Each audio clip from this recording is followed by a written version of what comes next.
listeners, I'm Sam with Below the Radar, a knowledge democracy podcast. Below the Radar is recorded on the territories of the Musqueam, Squamish, and Tsleil-Waututh peoples. On this episode of the Below the Radar B-Sides, we were joined by Alphonso Lingis, who was a renowned philosopher, writer, and professor at Pennsylvania State University.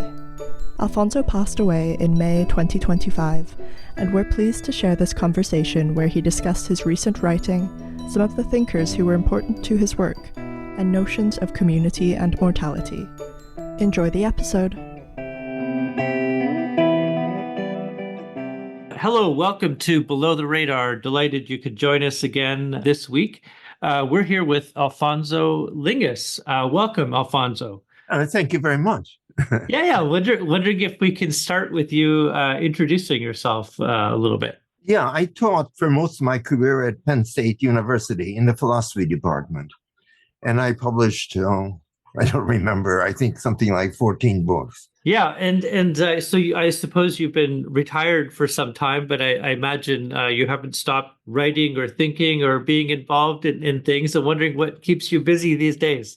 Well, I just now published with the Art Museum of Lithuania a book of essays on art and also a book of photographs.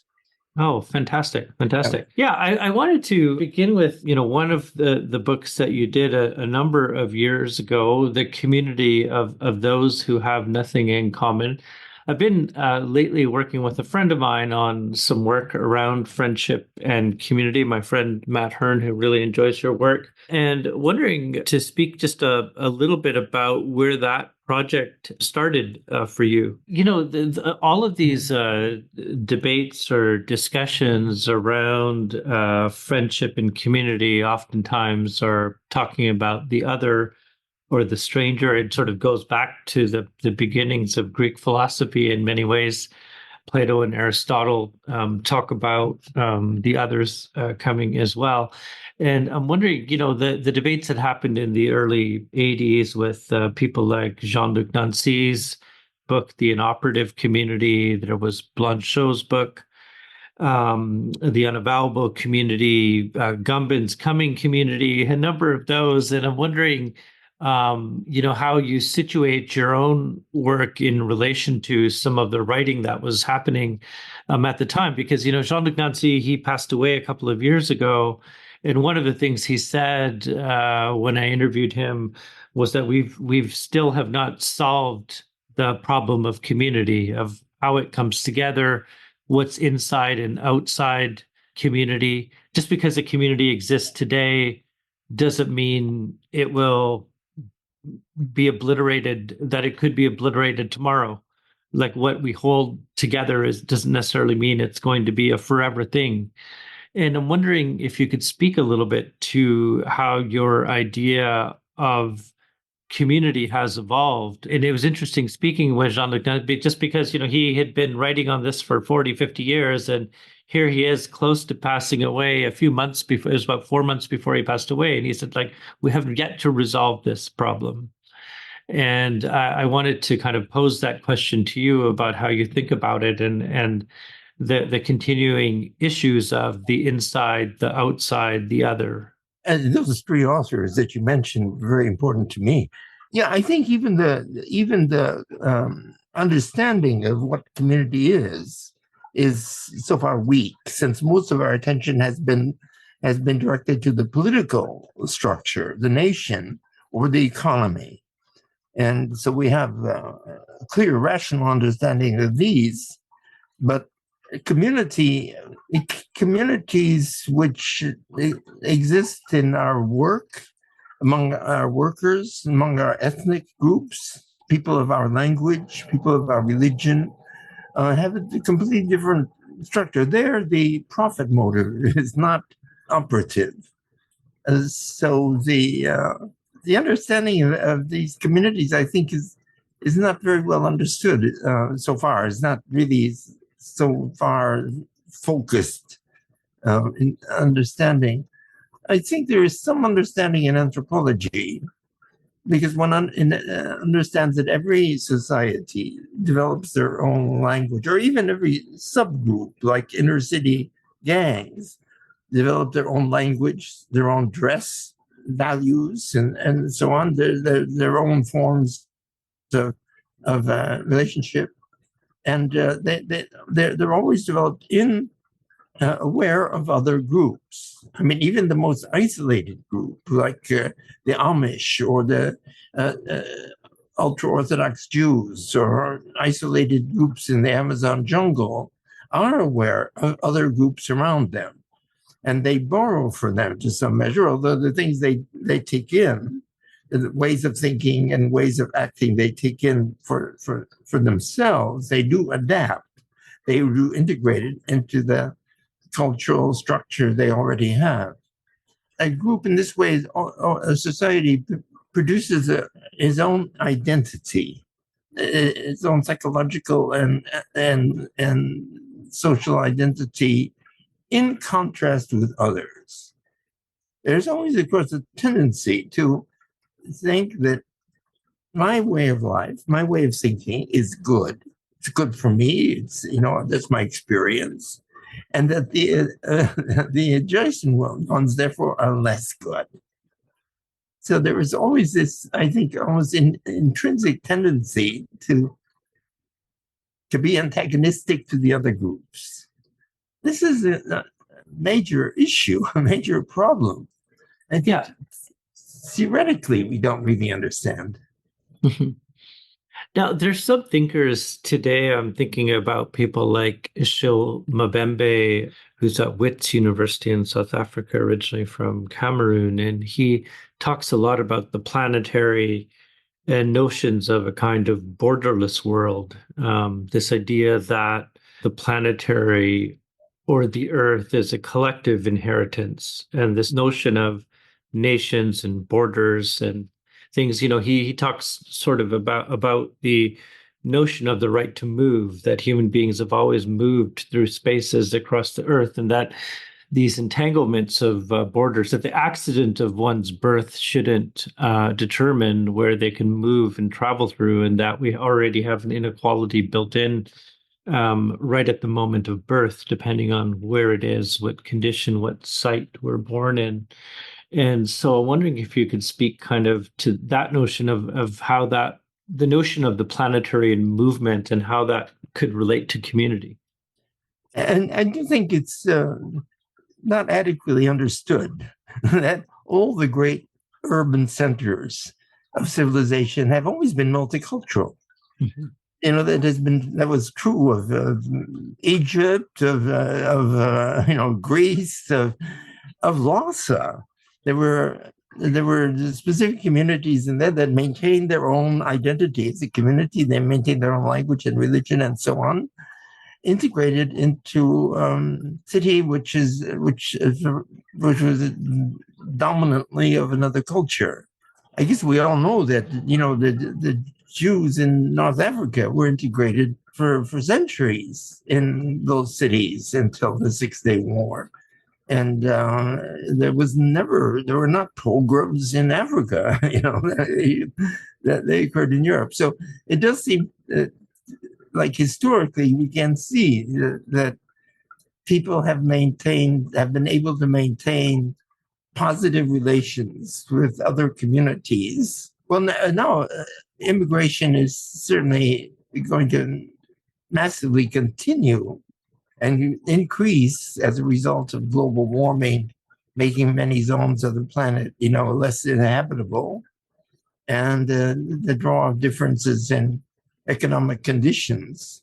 So it will certainly increase. On the other hand, so many communities have become somehow international, like engineers, scientists, media people, and so on. So there is more and more presence of people from other communities within one's own community. In the United States, people who have specialized skills in technology or communications are welcomed in California, wherever they come from. So I think that and of course, travel has put us more and more in contact with one another. So I do think there is a kind of global movement toward community networks that extend across borders and across nations. I wanted to speak to you a little bit about your motto from your book, Abuses in 1994. This line about the unlived life is not worth examining, which is, similar to the Socratic point that the unexamined life is not worth living. I'm wondering if you could elaborate on that a little bit. Well, there is certainly, I think, in our education and our culture, a kind of primacy of the normal. And I think in our culture, our families tend to want their children to get into professions that are safe and normal and secure and so on like that. So I think there is that. And then I think I just read a philosophy book by a very intelligent man, but all his examples were about things that an academic would experience. Mm-hmm. It was very closed in that way. So I think I think with starting with Nietzsche, there's more attention to people who are extraordinary or who in any way or do unusual things. Especially in France, there was this strong interest, starting with people like Artaud, mm-hmm. in people who lived half insane or more, and also the outsider art movement, which started preoccupied with the art of the insane, which has become a major interest in a certain tradition. So I think that in our tradition now, we have tended more and more intellectually, philosophically, to look at people who live extraordinary lives. Now, you've marked before about the question of that our self is bound up with the notion around the question, how good is it to be alive? Who am I that declares the goodness of life? What is the good life in many ways? But, we do live today in a technological age where we're constantly reproducing the self in a technologically mediated world. I'm wondering if you could speak to that notion of, if we're talking about how good is it to be alive, but we live in this technologically mediated world that gives us perhaps new freedoms, but also new enclosures. And what are the questions that come up for you in terms of the way human life has been altered into this technological frame, which I guess in many ways has been in ongoing and accelerating direction since the beginning of the 20th century? Wow. That's a big issue.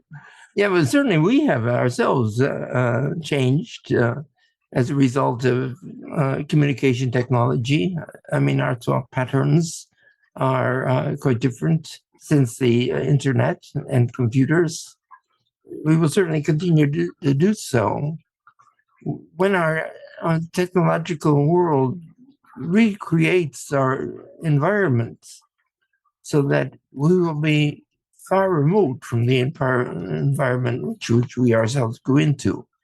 I think, for example, well, I think both ways. It always seems to me that there's a strong draw toward nature, toward going to nature and living in nature, and that in some way that's strikingly continued. I mean, there are more people now engaged in photographing nature and bird watching than there are people that hunt, that, buy guns to hunt in nature. So with the growing, on the one hand, the growing sort of separation from nature, we now live in cities, we don't see any wildlife except pigeons and rats. Mm-hmm. On the other hand, this attraction to go back to nature continues very strong, and perhaps it's become more pure. Mm-hmm. Like my father was a farmer, but so much of his dealing with animals was commercial. And he was not all that interested, in wildlife and things like that. So I think that our interest in nature may have become more pure and more intense. Mhm.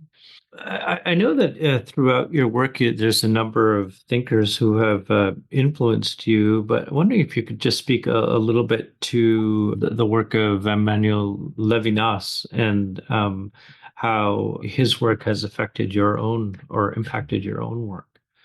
He was very important to me.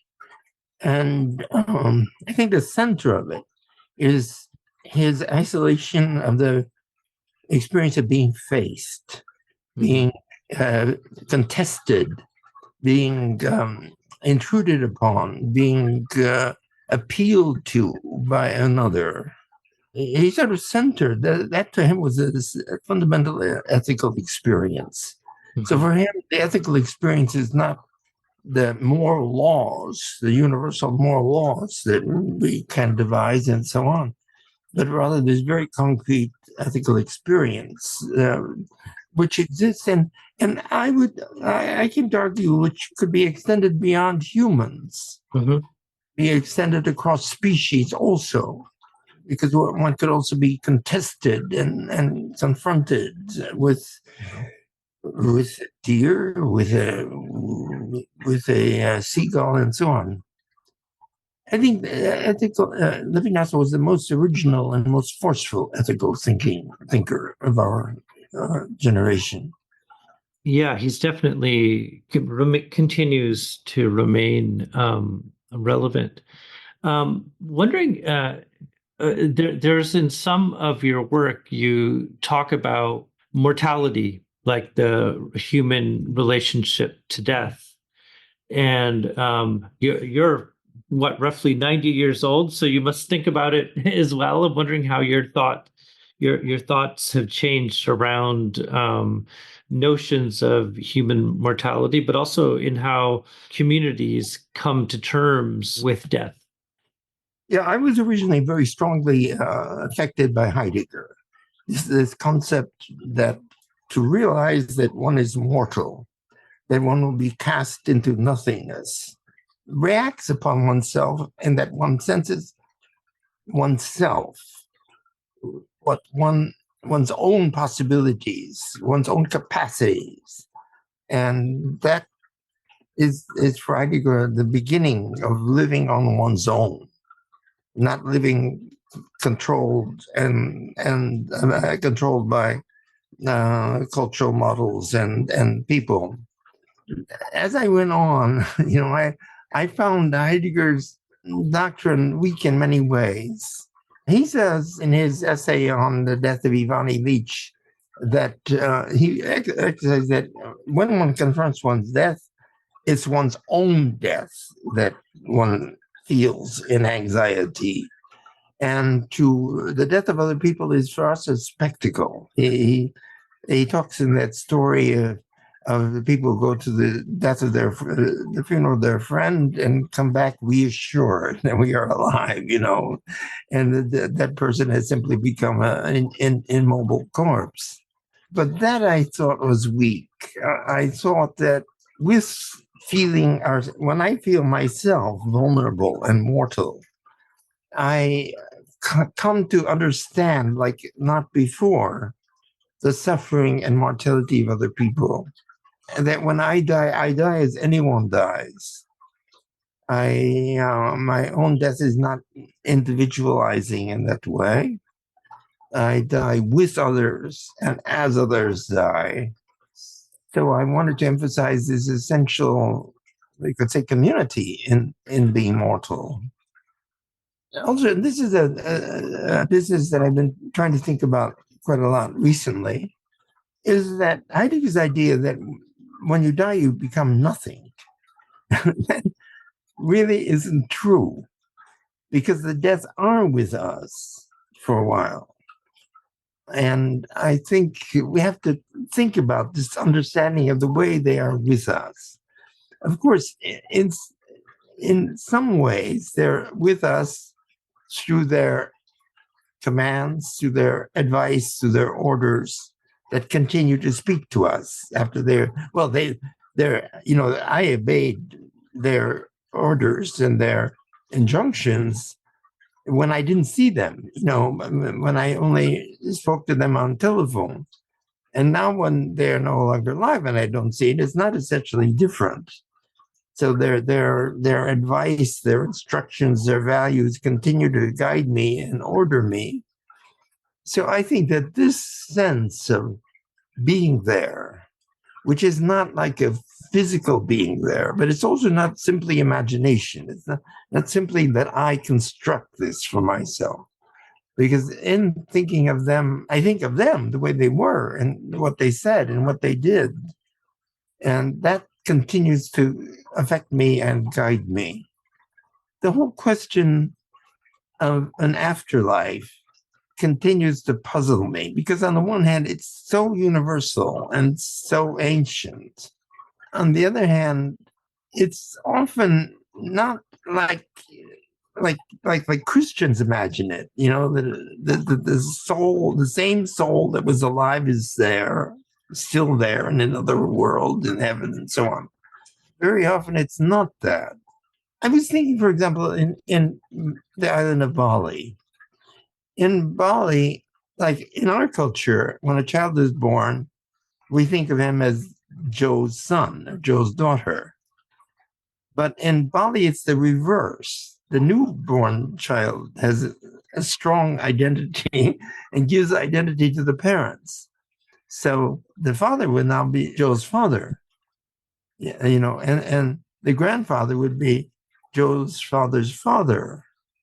So while they're alive, they become sort of, for example, the elders become sort of categories, not so much concrete people, but their identity is constructed through the identity of the child. I think that would be a clue, perhaps, in many cultures, that they really thought of the dead as sort of categories that protect and guide, rather than as concrete individuals that still subsist the way they were on Earth. Yeah, I think we could start a whole rethinking of the way the dead have been conceived in all the cultures that had some kind of belief in an afterlife. Well, for example, in ancient Egypt, especially the ruling class were immortal, but also animals were mummified for the next life. So that's a very curious situation. Alphonso, you mentioned you have this a book that you're working on in Lithuania, photographs, but wondering if you could speak a little bit to the kinds of things you're working on now.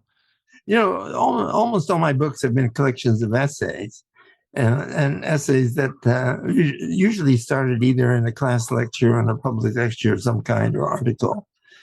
And so now I have about 150 pages that are as good as I can make them, And I think maybe the best piece was recently published in the journal, what is it called? Graduate Philosophy Journal of the New School. And it's on memory and forgetting. It was a special issue on memory. This is a piece that has lots of different, quite separate strands. And for me, the most striking part in the first part is psychoanalysis, which has so dominated our contemporary thinking and memory. So the central issue in psychoanalysis is that our neuroses are due to repressed childhood traumas. Mm-hmm. And I discovered in my research that, in fact, real traumas are not repressed. And neither childhood traumas or wartime traumas, which is the second class that Freud examined, are remembered accurately and in detail. And in the 80s, there was this whole culture of recovering childhood memories that were, for the most part, induced by culture and by the therapist who was doing the investigation. This was a big intellectual change for me. to think that our whole understanding of our psychological problems since Freud has now been shaken by the repudiation of this idea that they're all due to repressed childhood traumas. And so now, for example, in the Veterans Association hospitals, they don't use classical psychoanalytic methods. They don't use an effort to revive catharsis, the trauma, the war trauma. They rather instruct people on how to deal with your situation now, with what you remember, and how to learn new ways of living after the trauma. So, it's a whole different experience. The second part of this piece was especially devoted to collective memory, which is not really memory. Strictly speaking, it's rather a narrative, which is constructed for different purposes. So we always had this cliche that societies that forget the past are determined to relive them. I was very struck by a book called In Praise of Forgetting by David Reef, who is Susan Sontag's son. He was a war correspondent throughout his life and in many of the worst conflicts. And so many of these conflicts were emotionally and intellectually based on ancient grievances that the present generation had no part in, or their grandparents or their great-grandparents had no part in. But these grievances are sort of collectively recalled to justify current antagonisms. That led me to understanding, for example, what happened in Germany after the war. So very famously, all the reporters who went to Germany after the defeat reported there were no Nazis. So nobody admitted being an active part of the Nazi party.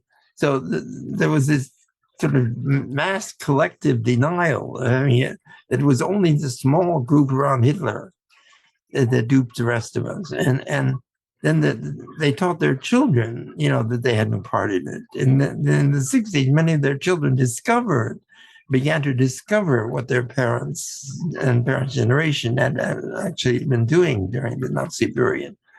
And finally, it's the second generation, the third generation who are able, psychologically and culturally able, to begin to examine the Nazi period with some kind of objectivity.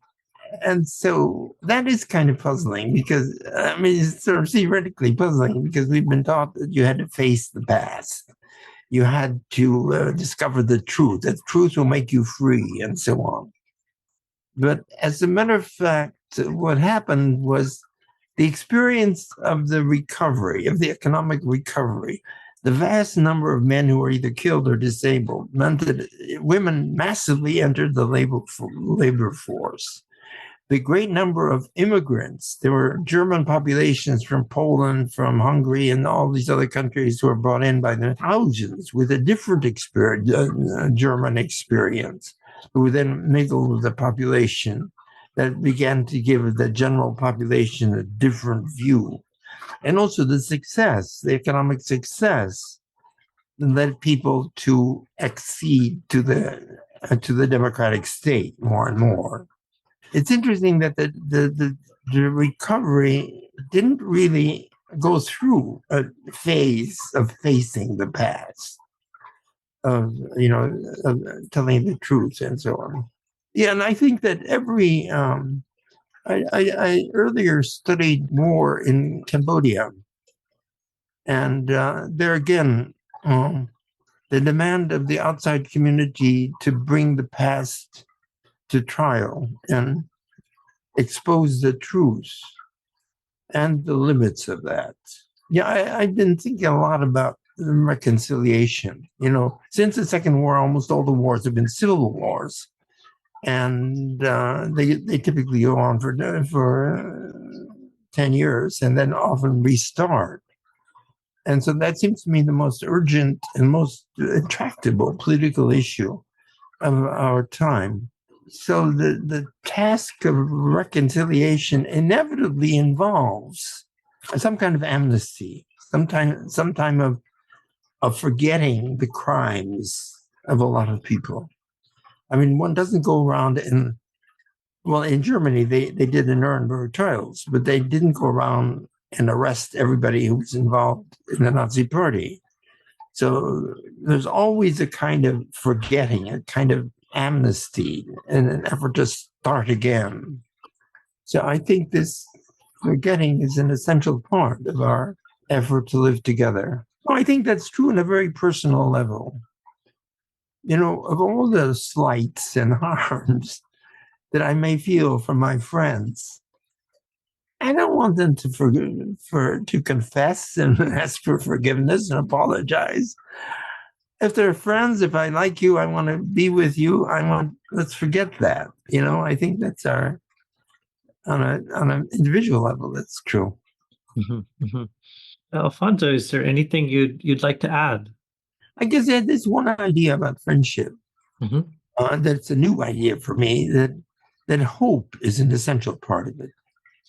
You know, I think in my own life, there's always hope in almost everything I undertake, because I don't control the natural environment, social environment in which I act.